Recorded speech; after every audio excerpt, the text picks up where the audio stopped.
Ann Britland came into the world in 1847 in Bolton, Lancashire. In 1866, she married Thomas Britland. The couple, along with their two daughters, Elizabeth Hannah and Susanna, resided in a leased residence.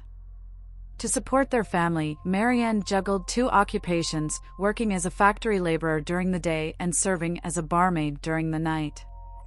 In February 1886, Ann visited a nearby chemist's shop and purchased several packets of vermin killer, alleging a mice infestation in her home. Since the product contained strychnine and arsenic, she was obligated to sign the poison register.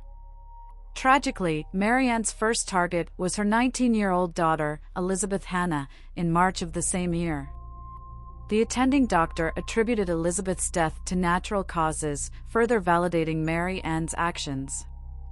Exploiting the situation, Ann promptly claimed £10 from Elizabeth's life insurance policy.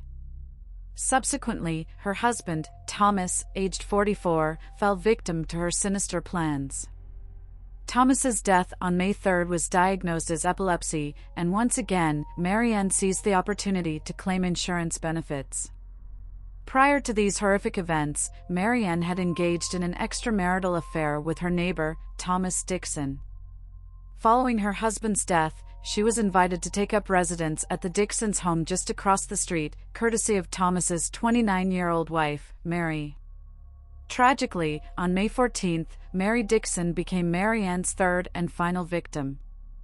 The suspicious deaths of three individuals, marked by eerily similar and peculiar symptoms, aroused significant doubt. Ann Britland was ultimately interrogated by the police in connection with the death of Mary Dixon. Subsequently, a pathologist examined Mary Dixon's body and discovered a fatal quantity of the two poisons. As a result, Ann was promptly arrested, along with Thomas Dixon.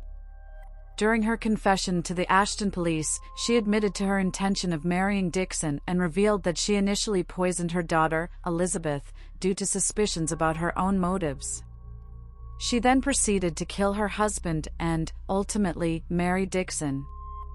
Ann faced charges of murdering all three victims, although Thomas Dixon was determined to have played no role in his wife's murder. On July 22, 1886, Ann stood trial before Mr. Justice Cave at Manchester Court. With the absence of a clear motive, her defense argued that the modest insurance payouts did not adequately compensate for the loss of her husband and daughter. According to an eyewitness present during the trial, which lasted 2 days, the evidence was overwhelming.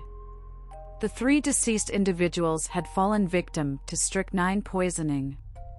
Mrs. Britland had purchased sufficient quantities of mouse powder without any legitimate reason, as there was no evidence of mice present.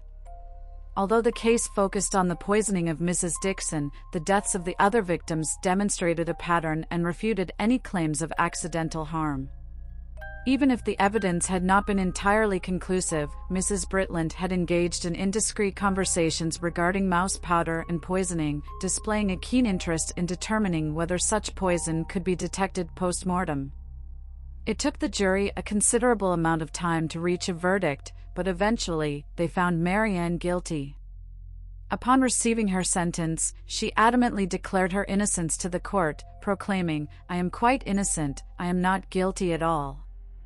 In the early hours of August 9, 1886, Ann Britland found herself in a debilitated state, requiring significant assistance from two female wardens as she made her way to the gallows. Ann's screams filled the air as she pleaded for mercy.